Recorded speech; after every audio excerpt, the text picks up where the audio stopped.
आदाब, नमस्कार। The red mic में आपका स्वागत है। मैं हूं सौरभ शुक्ला। 2024 इलेक्शन से ठीक पहले सुप्रीम कोर्ट ने फैसला दिया था कि इलेक्टोरल बॉन्ड की स्कीम, जिसके ज़रिए तमाम राजनीतिक दलों को चंदा दिया जा रहा था, उसे गैर कानूनी करार दिया था। यानी देश में इलेक्टोरल बॉन्ड्स के ज़रिए चंदा लेना गैर कानूनी हो गया। और उस लिस्ट में जिन्होंने इलेक्टोरल बॉन्ड्स के ज़रिए पैसा दिया था, उसमें वो तमाम कंपनीज थीं जिनके ऊपर या तो ईडी की रेड हुई या ईडी की जांच चल रही थी, इनकम टैक्स की जांच चल रही थी या सीबीआई की जांच चल रही थी, जिसमें तमाम बेटिंग ऐप्स वाले भी थे।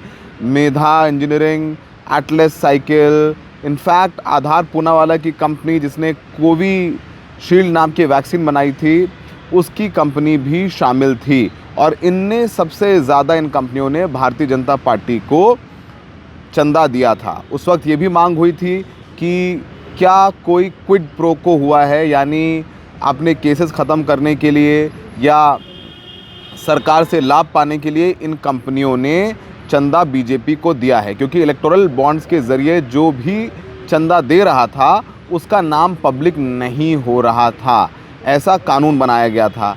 लेकिन सुप्रीम कोर्ट के आदेश के बाद सभी चंदा देने वालों का नाम पब्लिक किया गया, तो बहुत सारे राज खुल करके आए। अब आप सोचें कि इलेक्टोरल बॉन्ड के ज़रिए चंदा लेना बंद हो गया तो क्या बीजेपी को चंदा नहीं मिला होगा? अब इलेक्टोरल बॉन्ड बंद हो जाने के बाद तमाम कंपनियों ने इलेक्टोरल ट्रस्ट बना करके हज़ारों करोड़ का चंदा भारतीय जनता पार्टी को दिया है। और भी पॉलिटिकल पार्टीज़ को मिला है चंदा, लेकिन सबसे ज़्यादा शेयर वो बीजेपी के पास गया है। आपको बताएं कि कुछ कंपनियां मिल करके एक इलेक्टोरल ट्रस्ट बनाती हैं, जिसमें अलग अलग कंपनियां राजनीतिक पार्टियों को चंदा देने के लिए पैसा देती हैं। फिर इलेक्टोरल ट्रस्ट ये पैसा पार्टियों को चंदे के तौर पर दे देता है। ऐसे इलेक्टोरल ट्रस्ट काम करता है। जो आंकड़े सामने आए हैं उसके मुताबिक 2024-25 में 9 इलेक्टोरल ट्रस्ट ने राजनीतिक पार्टियों को कुल 3,811 करोड़ रुपए का चंदा दिया, जिसमें अकेले बीजेपी को सबसे ज़्यादा 3,112 करोड़ रुपए चंदे में मिला। यानी फिर से बता देते हैं कि कुल चंदा दिया गया 3,811 करोड़ और अकेले बीजेपी को मिला 3,112 करोड़। तो लगभग 85% से ज़्यादा जो है चंदा लगभग बीजेपी को मिला है। बाकी 15% में देश भर के तमाम राजनीतिक दल शामिल हैं।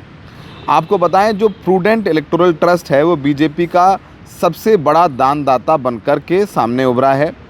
2,668 करोड़ रुपए चंदा में करीब 82% यानी 2,180 करोड़ का चंदा बीजेपी को गया है।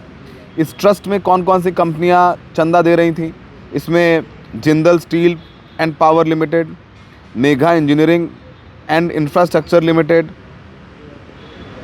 इसमें Bharti Airtel, Aurobindo pharma, Torrent pharmaceuticals company जैसे कंपनियां इसमें पैसा दे रही थी, जिससे चंदा जो है बीजेपी को दिया गया।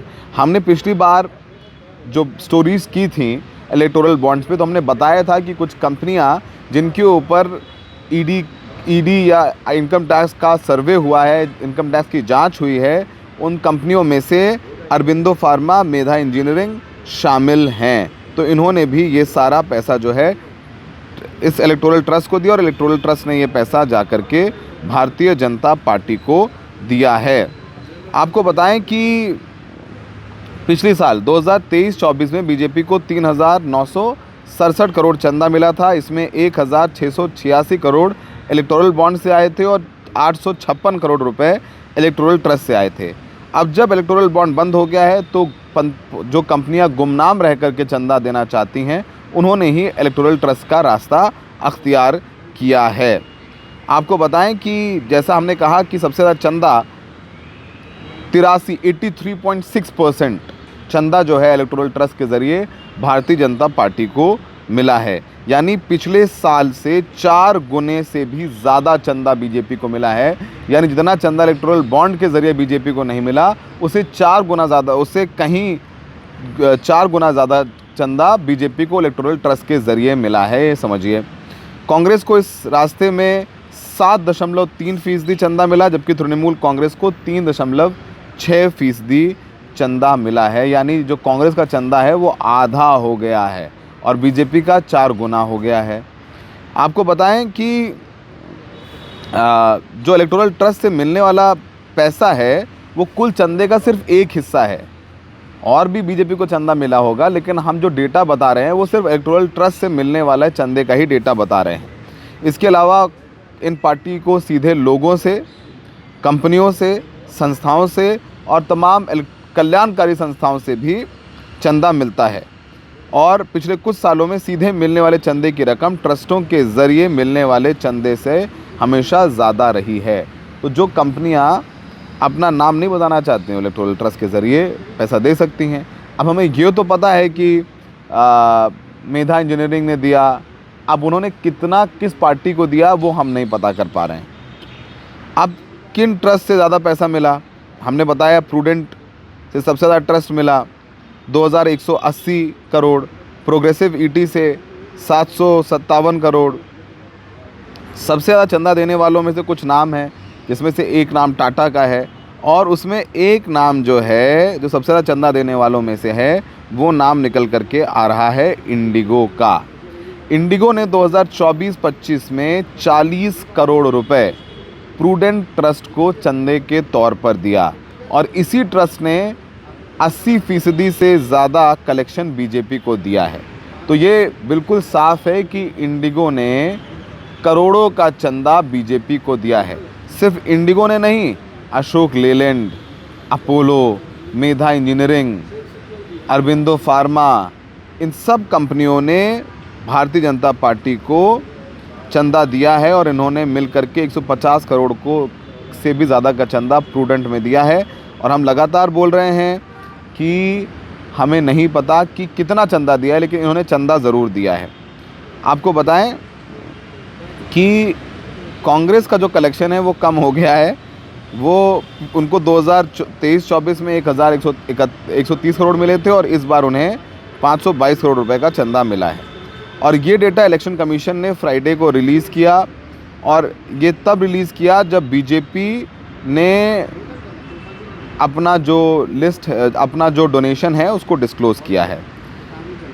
कांग्रेस ने भी डिस्क्लोज़ किया है और बाकी पॉलिटिकल पार्टीज़ ने भी डिस्क्लोज़ किया है। और बीजेपी को लगभग हमने बताया जितना इलेक्टोरल ट्रस्ट से पैसा मिला है वो लगभग 82%, 82% जो है वो सिर्फ बीजेपी को मिला है। बाकी में 16-16.5% में सारी पॉलिटिकल पार्टीज़ इसमें शामिल हैं। और इसमें से ज़्यादा जो चंदा है वो अप्रैल और मई में दिया गया था। वो अप्रैल और मई का महीना वो महीना है जब चुनाव चल रहे थे। तो चुनाव में राजनीतिक दलों ने अच्छा खासा पैसा भारतीय जनता पार्टी को चंदे के तौर पर दिया। क्यों दिया आप समझ सकते हैं। 2018 से 2024 तक पॉलिटिकल पार्टीज़ को जो चंदा मिल रहा था वो इलेक्टोरल बॉन्ड से ज़्यादा मिल रहा था और सुप्रीम कोर्ट ने पिछले फरवरी 2024 में उसे कह दिया कि गैर कानूनी है, तो वो चंदा कम हो गया। उसके बाद से तमाम कॉर्पोरेट्स ने जिनको बीजेपी को पैसा देना था उन्होंने इलेक्टोरल ट्रस्ट का रास्ता अख्तियार किया। तो बीजेपी का जो चंदा है वो बढ़ कर के बहुत और ज़्यादा हो गया। अब जैसे जो सबसे ज़्यादा पैसा प्रूडेंट इलेक्टोरल ट्रस्ट ने दिया है उसमें कौन कौन जो था वो बीजेपी को पैसा दे रहा है। अब जैसे जो प्रूडेंट है वो एलिवेटेड एवेन्यू रियलिटी LLP, ये एक फर्म जो है वो लार्सन टर्बो से जुड़ी हुई है। An engineering technology conglomerate amounting to 500 CR. Second on the list is Progressive Electoral Trust, which donated 757 crore रुपए बीजेपी को दिए और लगभग 77 करोड़ रुपए कांग्रेस को दिए। और ये ट्रस्ट है वो टाटा ग्रुप कंट्रोल करता है। तो टाटा ने भी अच्छा खासा पैसा जो है बीजेपी को दिया है और साथ ही साथ कांग्रेस को भी दिया है। तो आप ये बात भी समझ लीजिए कि जो टाटा है वो सबसे ज़्यादा डोनेशन देने वाला कॉर्पोरेट है बीजेपी को। सबसे ज़्यादा पैसा बीजेपी को टाटा से मिला है।